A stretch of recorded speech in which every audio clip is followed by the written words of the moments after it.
ये आतम ताई के बेटे थे, बादशाह का बेटा था, जमाना बड़ा देखा था, बड़े बड़े वजीरों मुशीरों, सारी जिंदगी आला सतही वफूद से मुलाकात हुई। अदी हुजूर की बारगाह में आए, मुस्नद इमाम अहमद बिन हंबल में मौजूद। तो इस्लाम पर अभी गुर्बत का दौर था, चंद लोग मुसलमान हुए थे। नबी पाक अलैहिस्सलाम ने फरमाया अदी कलमा पढ़ लो।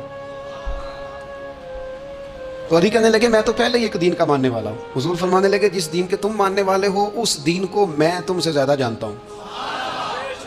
हुजूर फरमाने लगे जिस दीन के तुम मानने वाले हो उसमें क्या ये लिखा है कि मालिक गनीमत का चौथा हिस्सा खा जाओ? कहने लगे नहीं। तो फरमाया खा क्यों जाते हो? अदी कहते हैं चूंकि ये हमारे अंदर की बात थी बादशाहों की, तो मैंने फौरन सर तस्लीम खम कर दिया, मैंने फौरन सर झुका दिया। मैंने कहा बात ठीक कर रहे हैं। हुजूर फरमाने लगे अब अगली बात भी करूं या रसूलुल्लाह फरमाइए। फरमाया पता है तुम दीन क्यों नहीं कबूल कर रहे? ये भी मुझे पता है। या रसूलुल्लाह क्यों? फरमाया तुम देखते हो कि दीन के मानने वाले गरीब गरीब लोग हैं, तुम देखते हो कि अभी ये कमजोर हैं, तुम देखते हो कि मक्के वालों ने मदीना तैयबा से परेशान करके मुसलमानों को निकाल दिया है। ये गरीबी देखकर, बज़ाहिर इस्लाम की कमजोरी देखकर तुम कलमा नहीं पढ़ रहे। हुजूर फरमाने लगे अदी मकाम हिरा का नाम सुना है? बड़ी दूर था इलाका, वो मकाम हिरा का नाम सुना है? अदी कहने लगे हुजूर सुना है पर वो जगह देखी नहीं। महबूब फरमाने लगे सुन, मैं वो वक्त लेके आऊंगा, मेरा दीन इस तरह नाफिज होगा कि एक औरत मकाम हिरा से ऊंटनी पे अकेली बैठेगी और अकेली आएगी और आके बैतुल्लाह का तवाफ करेगी, सिवाय उसे अल्लाह के किसी का खौफ नहीं होगा, रब के अलावा किसी से नहीं डरेगी। ये दौर आएगा। तू देख रहा है कि सिर्फ मक्के पे हुकूमत नहीं दुनिया पे मुसलमान छा जाएंगे। और हुजूर फरमाने लगे किसरा का नाम सुना है? कहा हुजूर वो तो बाजार इस वक्त बड़ा तगड़ा बादशाह है। फरमाया उसके इलाके भी फतह होंगे, वो खजाने मुसलमानों के पास आएंगे। और फरमाया तू, तीसरी बात नबी पाक ने बयान की, फरमाया तू ये देख रहा है कि मुसलमानों में गुर्बत है? फरमाया आदि एक वक्त आएगा लोग देने के लिए निकलेंगे पर उन्हें लेने वाला कोई नहीं मिलेगा। एक वक्त आएगा लोग देने निकलेंगे, लेने कोई नहीं आएगा।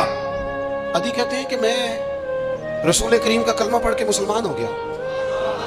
अभी ज्यादा दौर नहीं गुजरा, अदी रोया करते थे, हातम ताई के बेटे अदी रोया करते थे और रो के बताया करते थे लोगों वो जो हुजूर ने फरमाया था ना बीबी हिरा से चलेगी और तवाफ करेगी, वो बीबी मैंने अपनी आंखों से आती देखी।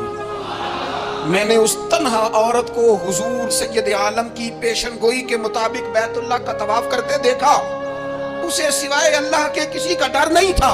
और अदी कहने लगे वो जो हुजूर ने फरमाया था ना कि किसरा के खजाने फतह होंगे, फरमाया वो जब फतह हो रही थी तो मैं खुद उस जंग में शरीक था, मुझे अल्लाह ने मौका दिया, मैं मुजाहिदों में शामिल था।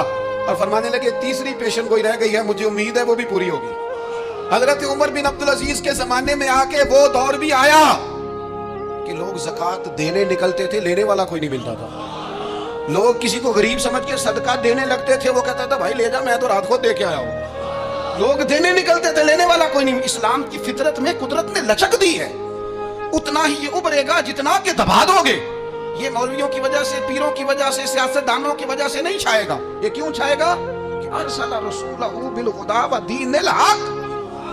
ये इसलिए छाएगा कि अल्लाह ने भेजा ही हक के साथ है, ये आया हक के साथ है, लिहाजा छा जाए। हक हमेशा छा जाया करता है।